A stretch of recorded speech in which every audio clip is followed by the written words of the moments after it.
Abramos a nossa Bíblia na carta aos Hebreus, Hebreus capítulo 12. Assim diz a palavra de Deus. Portanto, também nós, visto que temos a rodear-nos tão grande nuvem de testemunhas, desembaraçando-nos de todo o peso e do pecado que tenazmente nos assedia, corramos com perseverança a carreira que nos está proposta, olhando firmemente para o autor e consumador da fé, Jesus, o qual, em troca da alegria que lhe estava proposta, suportou a cruz, não fazendo caso da ignomínia, e está assentado à destra do trono de Deus. Considerai, pois, atentamente aquele que suportou tamanha oposição dos pecadores contra si mesmo, para que não vos fadigueis, desmaiando em vossas almas. Em 1992, a cidade de Barcelona sediou um dos eventos mais aguardados da atualidade, os famosos Jogos Olímpicos. E dentre todas as vitórias e medalhas que foram distribuídas ali em Barcelona, um acontecimento que marcou mais profundamente aquele momento foi a semifinal dos 400 metros rasos. Entre todos os competidores, nenhum era tão preferido quanto Derek Raymond. Ele, além de estar na sua melhor fase, também acabava de ganhar o Mundial nesta mesma prova. Então todos os olhos estavam voltados para Derek e para o seu desempenho.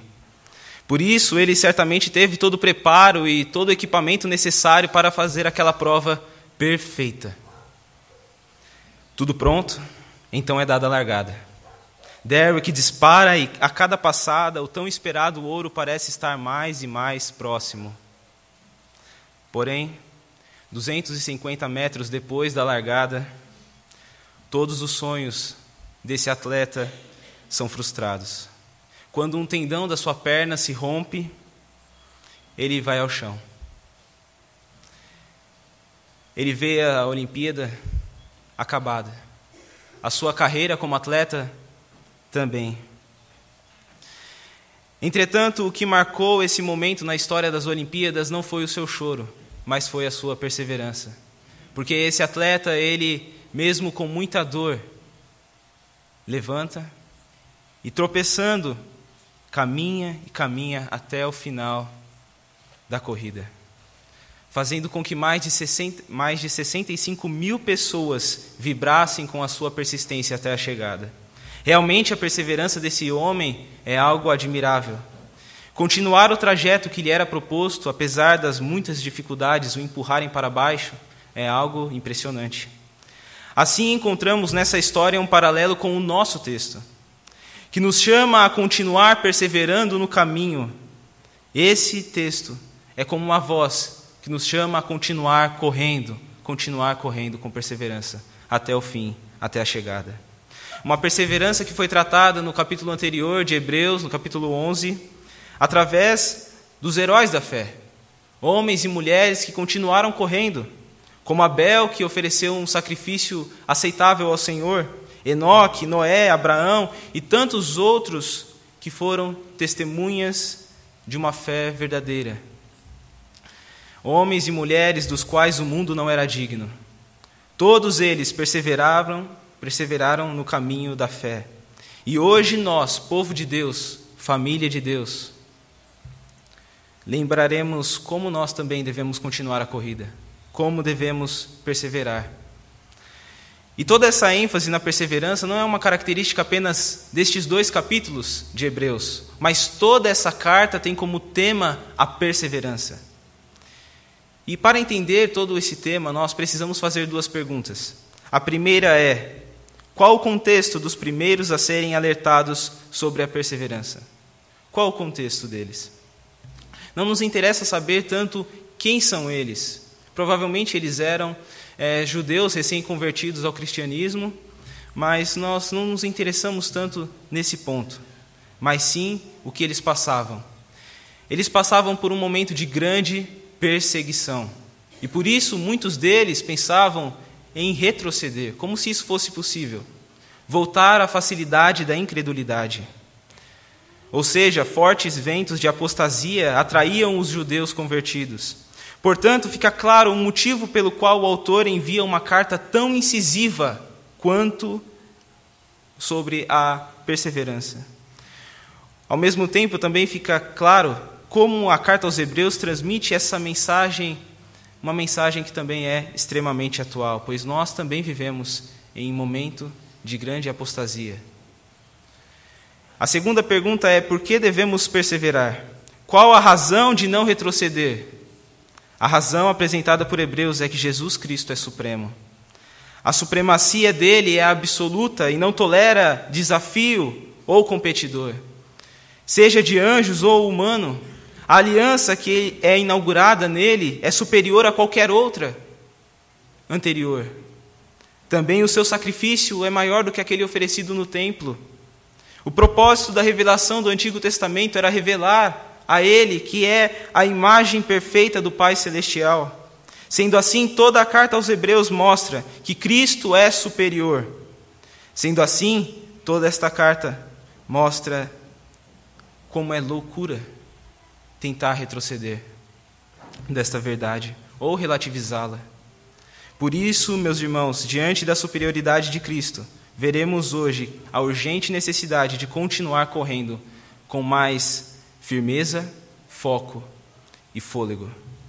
Primeiro, nós veremos como é necessário continuar correndo com mais firmeza. Portanto, também nós, visto que temos a rodear-nos tão grande nuvem de testemunhas, desembaraçando-nos de todo o peso e do pecado que tenazmente nos assedia, corramos com perseverança a carreira que nos está proposta.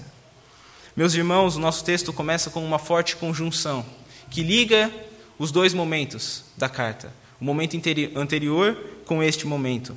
Os heróis da fé agora são os espectadores. Eles estão assistindo. E quem está na arena somos nós. O próprio autor da carta aos Hebreus, ele diz, também nós. Ele está se colocando como um desses corredores junto com os seus irmãos. Então, a cena aqui é de uma arena e nós estamos correndo. E existem as testemunhas, os espectadores. Dessa forma, o autor começa a construir essa cena de um estádio de esportes. Um estádio, por exemplo, de futebol. Ele chama a atenção dos seus primeiros leitores para esse cenário muito familiar para eles. Naquela época, eles também gostavam de esportes. Eles conheciam os esportes. Apesar de muitos cristãos não fazerem parte desse meio, por causa de alguns pecados que eram cometidos, ainda assim eles conheciam e sabiam qual era a cena. Então, o autor aos Hebreus usa dessa imagem para tratar e para transmitir essa verdade sobre a perseverança. Então, vejamos um pouco melhor o significado desse retrato esportivo. A primeira ênfase do autor é mostrar o gigantesco número de testemunhas que compõem essa multidão. Uma multidão tão inumerável que o texto usa a expressão grande nuvem. Então, nós que estamos dentro da arena, olhamos para cima e vemos essa multidão inumerável, um monte de pessoas que testemunham, mas não são testemunhas silenciosas. Elas falam, como nós podemos ver na própria carta aos Hebreus, no capítulo 11, versículo 4, falando sobre Abel, ele diz: também mesmo depois de morto, ainda fala. Meus irmãos, como Abel, depois de morrer, pode falar? Abel fala através da própria Escritura, pois o seu bom testemunho foi perenizado em suas páginas. Todas as gerações agora podem ouvir a sua voz. Dessa forma, essa nuvem de testemunhas registradas na Bíblia nos rodeia e nos encoraja na competição para que tenhamos sucesso.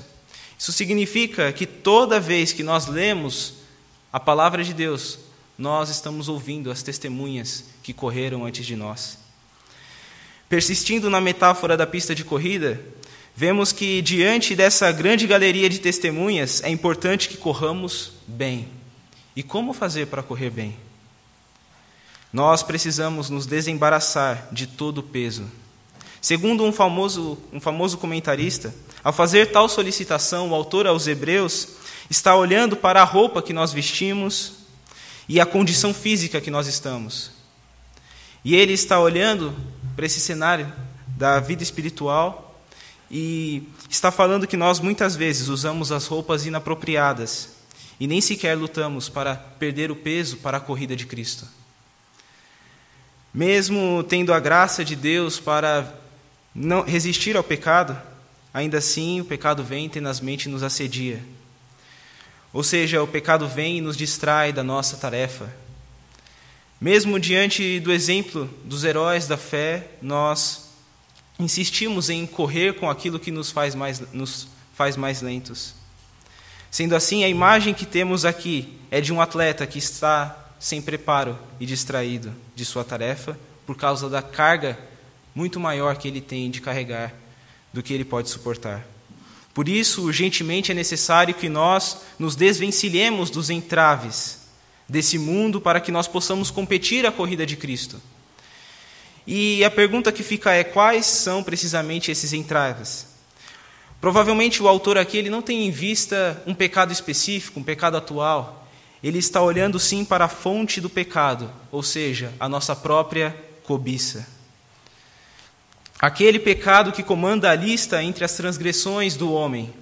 O último mandamento, aquele que serve como um resumo para indicar os mandamentos que o precedem. Assim somos pegos e nos sentimos presos na rede da nossa própria cobiça. Entretanto, pela graça de Deus, à medida que nós nos despojamos do velho homem e nos revestimos do novo homem, somos capacitados a correr e correr com mais velocidade e com mais perseverança a carreira que nos está proposta. Despojar o velho homem e se revestir do novo homem é o lema do nosso treinamento como atletas de Cristo, certos de que a corrida é longa, cansativa e devemos nos desvencilhar do velho homem. Então, inicialmente, vimos que precisamos continuar correndo com mais firmeza. Agora veremos que é necessário ter mais foco também. Olhando firmemente para o autor e consumador da fé, Jesus, o qual, em troca da alegria que lhe estava proposta, suportou a cruz, não fazendo caso da ignomínia, e está assentado à destra do trono de Deus. Meus irmãos, como seria mais fácil e simples se os exemplos de perseverança se limitassem aos crentes do Antigo Testamento, que eram, sim, perseveraram, mas tiveram também suas muitas falhas. Todavia, agora o autor aos Hebreus eleva o padrão da perseverança nas alturas. Ele coloca o padrão lá em cima. E então ele mostra que Cristo é o exemplo máximo de perseverança. Ele é o supremo exemplo. Querendo demonstrar toda essa superioridade de Cristo, logo no início do versículo é possível notar que o autor acaba carregando uma ênfase especial agora nesse início. Ele diz: olhando firmemente para o autor e consumador da fé, Jesus. Assim, o restante de todo o versículo tratará sobre esse trecho, desenvolverá esse trecho. Sendo assim, o versículo começa nos chamando a reconhecer Jesus como o alvo supremo do nosso olhar, mostrando que nada deve tirar os nossos olhos da sua pessoa. Não devemos permitir que outra coisa ou alguém conquiste a nossa atenção durante o percurso até a chegada. Se tivermos a nossa atenção detida em Cristo, estaremos olhando para aquele que é ninguém menos que o autor e o consumador da nossa fé. Os nossos irmãos do passado podem ser chamados de heróis da fé, mas nenhum deles é o seu autor e o seu consumador. Somente ao Senhor Jesus é dado tal reconhecimento. Um título que aponta diretamente para a majestosa doutrina da perseverança dos santos, que reconhece ser Jesus o autor da nossa salvação, aquele que está envolvido no início, mas não somente no início, pois ele também é o consumador. Então, assim, apontando para as extremidades, o autor e o consumador, nós vemos aqui que o autor está falando sobre todo o percurso, que Cristo está conosco durante todas as passadas da corrida. Todo momento, Ele está conosco. Assim aquele que um dia começou a obra irá completá-la. Assim o nosso texto se alinha com aquilo que Paulo disse aos Filipenses: estou plenamente certo de que aquele que começou boa obra em vós há de completá-la até o dia de Cristo Jesus. Essa é a razão por que não corremos em vão. Porque cada passo nos leva até a chegada. A chave para entender a nossa perseverança está no poder de Deus. Do Deus que começa e termina a história do mundo. Do Deus que começa e termina a nossa história, a história de cada ser humano. Do Deus que começa e termina a história da nossa salvação. Da corrida. De tal forma que as glórias da chegada, da vitória, são totalmente endereçadas ao seu trono de graça. Por isso devemos olhar para Jesus e não tirar os nossos olhos dele. Para Jesus, olhem que interessante, o autor está chamando a nossa atenção para a vida terrena de Cristo, a vitória dele nesta terra. Em poucas palavras, temos aqui um retrato completo da sua vitória. Ele mostra a vida, a morte e ressurreição e ascensão de Jesus. O Deus Pai destinou o caminho vergonhoso e amargo da cruz para seu Filho, que voluntariamente, por amor, caminhou e venceu, conquistando a alegria que lhe era proposta. A sua vitória garantiu a nossa vitória. A intenção do autor aqui é mostrar também que nós corremos com uma garantia de alegria. Os nossos sofrimentos um dia cessarão e darão lugar a uma glória preparada e conquistada por Jesus na cruz. Pois, se com ele sofremos, com ele também seremos glorificados.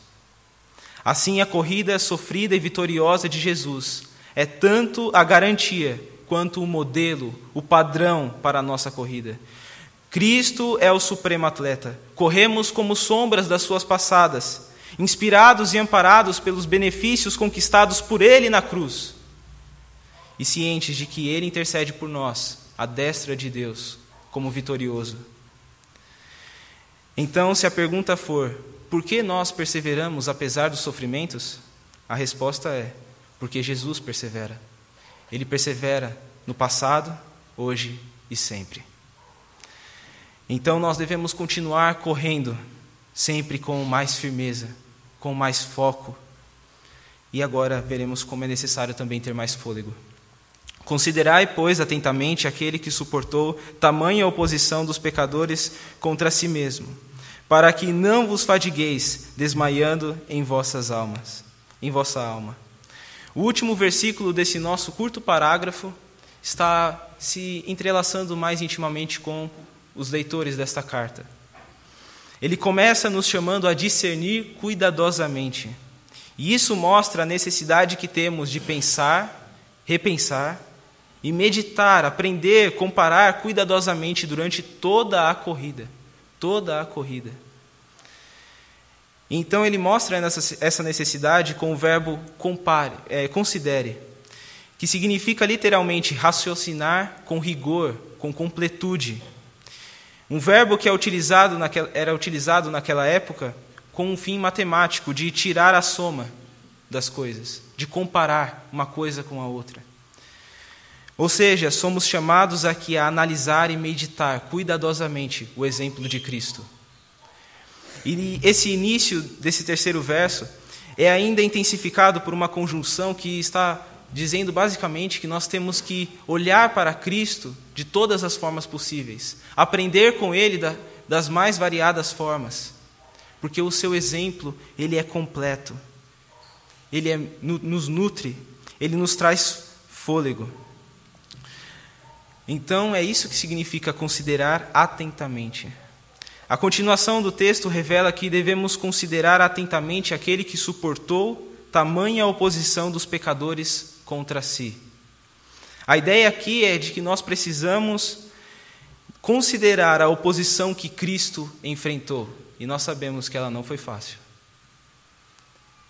Ela não foi leve, sendo desprezado pelo seu próprio povo. Em João é dito que veio para o que era seu, e os seus não o receberam. Toda essa oposição foi suportada até a sua morte e morte de cruz. Essa tamanha oposição enfrentada por Jesus faz com que nós pensemos, como disse Calvino, se o Filho de Deus, a quem devemos adorar voluntariamente, se submeteu a tão duras lutas, quem dentre nós ousaria esquivar-se de enfrentar o mesmo que ele enfrentou? Meus irmãos, se compararmos a oposição que sofremos diante daquela sofrida por Cristo, se colocarmos os dois quadros, um ao lado do outro, fazermos a soma, perceberemos que os nossos problemas são mais simples e fáceis de suportar do que aqueles que Cristo enfrentou.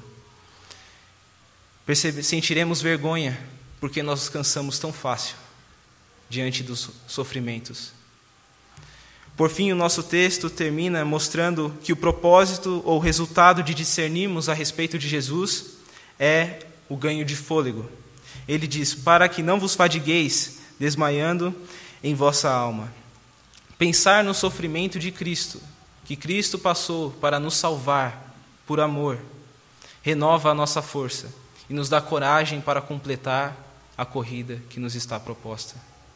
Meus irmãos, o nosso texto ele acabou e com ele nós vimos que precisamos continuar correndo e correndo, sempre com mais firmeza, ouvindo os exemplos dos heróis da fé e despojando o velho homem.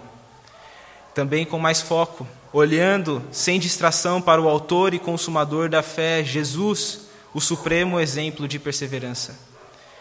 E também com mais fôlego, discernindo sobre a oposição enfrentada por Cristo e comparando e vendo como nós temos mais fôlego ao olhar para Ele e pelo que Ele sofreu por nós.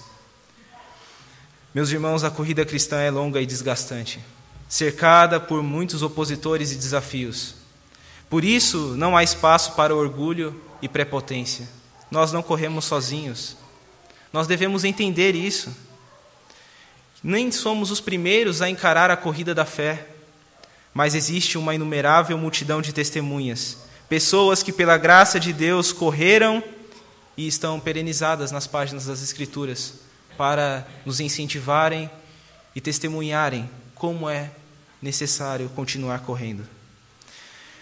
Não só os nossos irmãos do passado, mas nós, como igreja, compartilhamos desta mesma pista. Corremos juntos. Portanto, não desanimemos e nos animemos conjuntamente com as Sagradas Escrituras, com os exemplos e aquilo que ela nos dá. Mesmo sabendo que estamos acompanhados, que não estamos sozinhos, ainda assim temos que nos esforçar por lutar contra os desafios da nossa própria pista, da nossa própria corrida, os nossos pecados. Diante disso, nos despojemos do velho homem, que prende o nosso pé e não nos deixa que correr com perseverança e mais velocidade. Nos despojemos do velho homem. A corrida que deve ser desempenhada, a corrida que deve ser traçada, ela deve ser traçada com um foco total em Jesus, o supremo exemplo de perseverança, aquele que é o autor e o consumador da fé, aquele que com seu sofrimento e vitória garantiu e exemplificou o nosso sofrimento e vitória. Por isso, somos assegurados no seu poder, mesmo diante das dificuldades. Tal como o famoso pregador chamado Spurgeon, ele diz: os perigos que acompanham a vida espiritual são de caráter aterrador. A vida de um cristão é uma série de milagres. Veja uma faísca vivendo no meio do oceano. Veja uma pedra pendurada no ar. Veja a saúde florescendo em uma colônia de leprosos e o cisne branco como a neve entre rios de sujeira. E você vê a imagem da vida cristã. A nova natureza é mantida viva entre as garras da morte, preservada pelo poder de Deus da destruição instantânea. Por nenhum poder menor que o divino, ela poderia ser mantida. Esse poder nos garante que não corremos em vão e que um dia chegaremos na chegada. A boa obra irá ser completada, irá se completar. Meus irmãos, um dia nós estaremos nas últimas passadas da corrida, veremos a linha de chegada e que Deus nos guarde firmes, com foco, com fôlego até esse momento, para que possamos dizer: combati o bom combate, completei a carreira, guardei a fé. Já agora, a coroa da justiça me está guardada, a qual o Senhor, reto juiz, me dará naquele dia. Amém. Que Deus nos abençoe.